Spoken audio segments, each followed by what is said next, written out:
Welcome back to The Breakdown with me, NLW. It's a daily podcast on macro, Bitcoin, and the big picture power shifts remaking our world. The Breakdown is produced and distributed by CoinDesk. What's going on, guys? It is Saturday, January 7th, and that means it's time for the first weekly recap of 2023. Now, before we dive into that, one quick note. There are two ways to listen to The Breakdown. You can hear us on the CoinDesk Podcast Network, which comes out every afternoon and features other great CoinDesk shows alongside The Breakdown, or you can listen on the Breakdown only feed, which comes out a few hours later in the evening. Wherever you listen, if you're enjoying the show, I would so appreciate it if you would take the time to leave a rating or a review. It makes a huge difference, and I truly appreciate it. Now, to today's show, we are doing a true weekly recap. We are looking at where crypto stands after the first week of 2023. The hits have come hard and fast and given us sort of exactly what we expected for this first week. So on this first weekly recap, we're going to go through category by category in no particular order to discuss where the chips stand as of today. Let's kick off with regulation, or the lack thereof. One of the big bits of news in the political world this week has been the absolute dogfight for the Republican speaker vote in the House. If you're not in the United States, the TLDR is that Republicans took back the House, aka Congress, in last fall's midterm elections.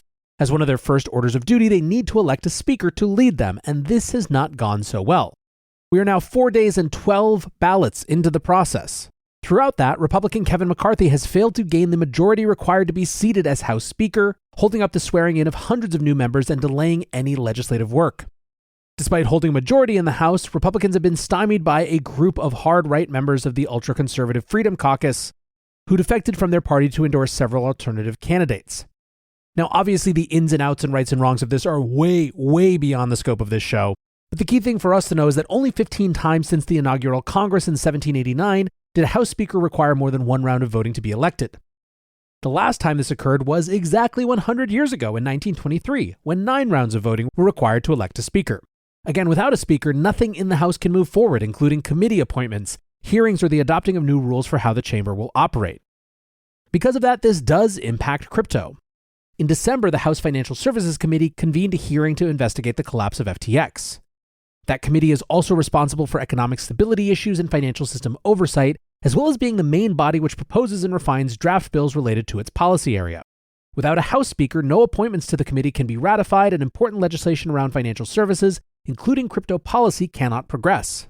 Before Congress concluded last year, there were a number of crypto bills which were being considered with great urgency. A law regulating stablecoins had reached an impasse, but the matter was considered to have serious importance and time pressure.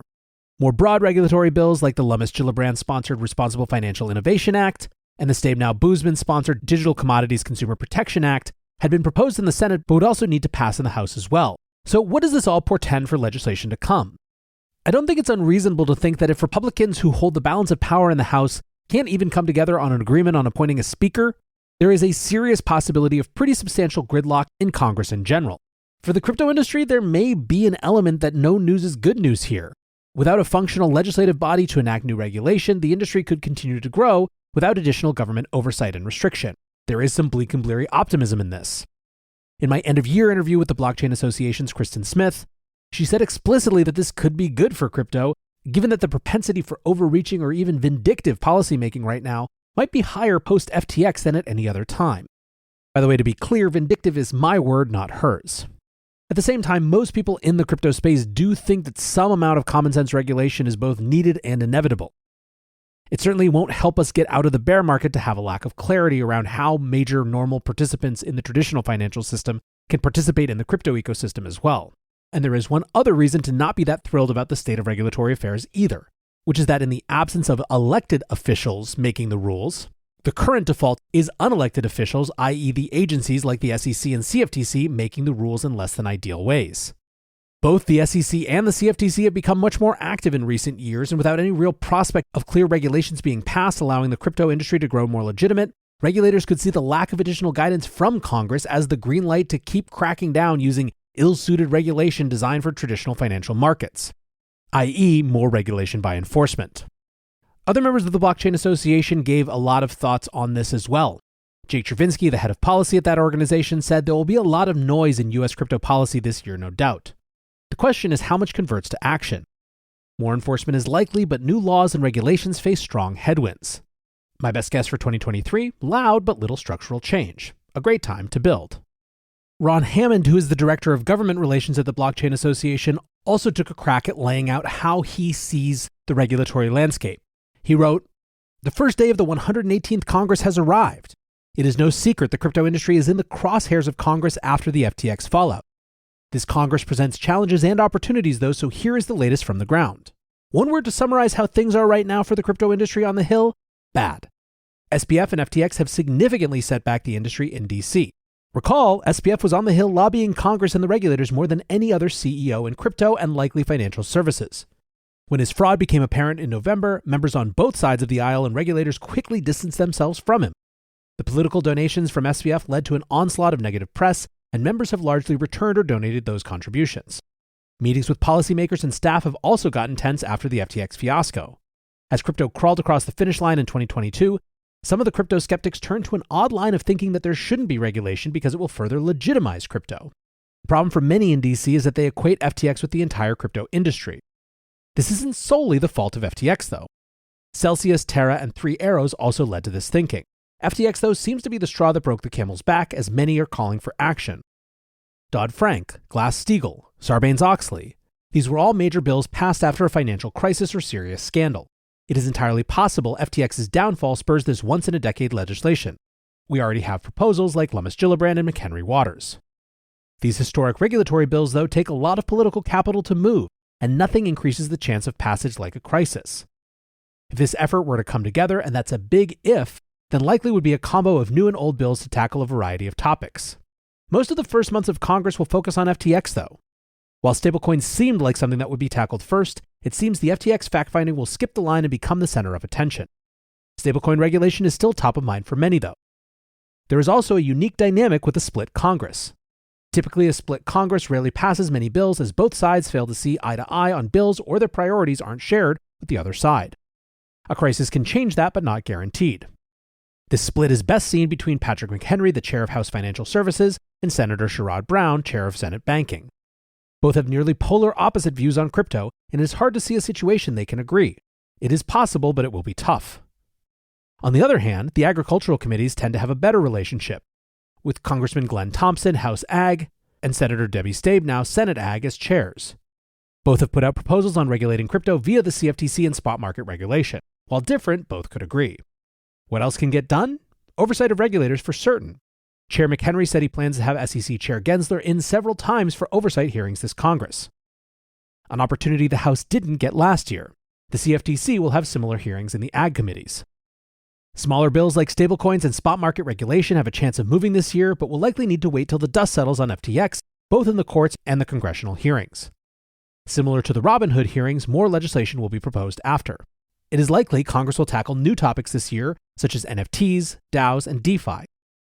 Some of these topics have been included in previous bills, but the interest in those topics has picked up in recent months largely due to the recent enforcement actions. To end, it can't be stated enough how much damage SBF did to the industry's reputation in DC. Trust has eroded, the contagion is still playing out, the skeptics are growing, the crypto savior complex continues to fail in DC.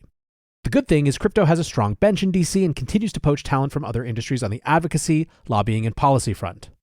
The industry has done a great job realizing this is a crucial time in Congress and is putting in resources even amid crypto winter. All right, back to NLW. Thanks to Ron Hammond for that sum up. A little rough, but probably to be expected. So that's the story on regulations, but let's talk about a couple other areas of the crypto industry. Next up is dog coins. Wait, what? Yep. One of the most active trades in the crypto market this week was a new Shiba Inu themed coin. This one was called Bonk.